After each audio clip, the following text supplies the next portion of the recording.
તો જૂનાગઢ ખાતે મહાશિવરાત્રીનો મેળો યોજાવા જઈ રહ્યો છે એવામાં નાયબ મુખ્યમંત્રી હર્ષ સંઘવી હાલમાં જે શિવરાત્રીના મેળા મુદ્દે બેઠક કરવાના છે તે મુદ્દે પ્રતિક્રિયા આપી રહ્યા છે। છેલ્લા અનેક દિવસોથી બેઠકો મળી રહી છે અને મહત્વના નિર્ણયો લેવામાં આવ્યા છે। આ વર્ષે રવેડીનો રૂટ એ 500 મીટર વધારવામાં આવ્યો છે। બધા જ સાધુ સંતોના સંકલનમાં ખૂબ મોટી સંખ્યામાં જ્યારે લોકો દર્શન અર્થે આવતા હોય અને તમામ લોકોને વ્યવસ્થાઓ મળી રહે તે માટે તમામ સાધુ સંતોએ સાથે મળીને આ સૂચન અને નિર્ણય લીધું છે અને એ વધારાની વ્યવસ્થાઓ સરકાર દ્વારા તાત્કાલિક ઉપલબ્ધ કરાવવામાં આવશે।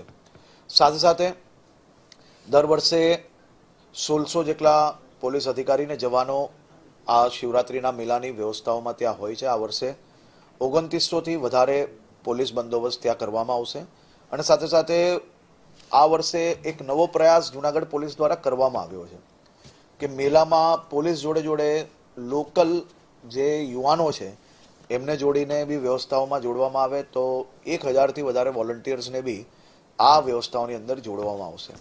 સીસીટીવી કેમેરાઓનો ઉપયોગ વધારી રહ્યો છે રાજ્ય સરકારના ટુરિઝમ વિભાગ દ્વારા। ખાસ કરીને લોકોને ઉતારાની વ્યવસ્થાઓમાં કઈ રીતે વધારો થાય, 300 જેટલા સામાજિક સંસ્થાઓ દ્વારા ઉતારાઓની વ્યવસ્થા અને ભંડારાની વ્યવસ્થા કરવામાં આવે છે। આ સૌ સામાજિક સંસ્થાઓને બી હું આભાર માનું છું કે એટલા વર્ષોથી કામગીરી કરી રહ્યા છે। આ વર્ષે હજી વધુ મહત્વની જે વ્યવસ્થાઓ કરવાની હોય તેમાં બી એ લોકો સહભાગી થઈ રહ્યા છે। દરેક જગ્યા પર પાણીની વ્યવસ્થાઓ આ વર્ષે નવી કરવામાં આવશે। જે રૂટ છે એ રૂટને આખો ડેકોરેશન કરવામાં આવશે રાજ્ય સરકાર દ્વારા। આ વર્ષનો આ મેળો એ અદ્ભુત હશે અને આજ તકનો સૌથી મોટો મેળો થાય તે પ્રકારની વ્યવસ્થાઓ કરવામાં આવી છે। એની જોડે જોડે આ વર્ષે 11મી તારીખે સાંજે બધા જ સંતોની નગરમાં જ્યારે આગમન થશે તો એક ભવ્ય નગર યાત્રા નીકાળવાનું નક્કી થયું છે અને સંતો જ્યારે શિવરાત્રીના મેળામાં આવતા હોય તો સૌ ભક્તોની જે જવાબદારી છે એટલે કે ભક્તો સાથે મળીને બધા સંતોને વિનંતી કરી હતી કે આ વખતે જ્યારે એટલો મોટો મેળો આપણે આયોજન કરતા હોઈએ તો અમને સૌના મનમાં ઈચ્છા છે કે સૌ સંતોનું સ્વાગત થાય અને નગર આગમન પહેલાં નગર યાત્રા નીકાળવામાં આવે તો સૌ સંતોએ પરવાનગી આપી છે।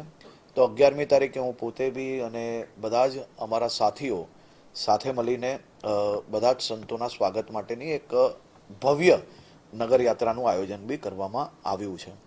એની જોડે જોડે દેશભરમાંથી સાધુ સંતો, દેશભરમાંથી ભાવિ ભક્તો એ આપણા આ મેળામાં પધારે તે માટે રાજ્ય સરકાર દ્વારા સૌ સંતો જોડે માર્ગદર્શનમાં રહીને ભારતીય જનતા પાર્ટીની લોકલ ટીમ આ બધા જ લોકો સાથે મળીને એક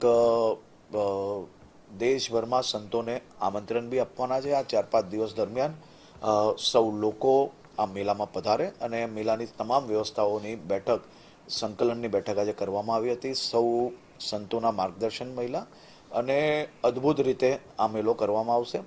રાજ્યના સૌ નાગરિકોને, સૌ શિવ ભક્તોને હું વિનંતી કરું છું, હું સૌને આમંત્રણ આપું છું કે આ પ્રાચીન મેળો, અદ્ભુત મેળો અને ભવનાથના દર્શન અર્થે આપ સૌ લોકો શિવરાત્રિના મેળામાં જૂનાગઢ ભવનાથ પધારો।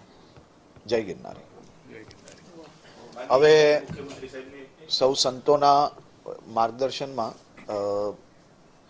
આજે જે તમામ લોકોએ ભેગા થઈને જે મહત્વના નિર્ણયો લીધા છે એ નિર્ણયો પર તમામ ટીમ સાથે મળીને આ વર્ષે એક થઈને શિવ ભક્તોના સ્વાગત માટે તૈયારી કરે તેવી જ હું સૌ જૂનાગઢના નગરજનોને વિનંતી કરું છું।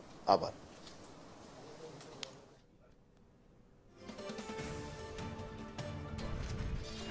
તો દર વર્ષે મહાશિવરાત્રીનો મેળો જૂનાગઢ ખાતે યોજાતો હોય છે અને આ વખતનો મેળો કંઈક ખાસ હશે, વધુ અદ્ભુત હશે તેવું નાયબ મુખ્યમંત્રી હર્ષ સંઘવીએ કહ્યું।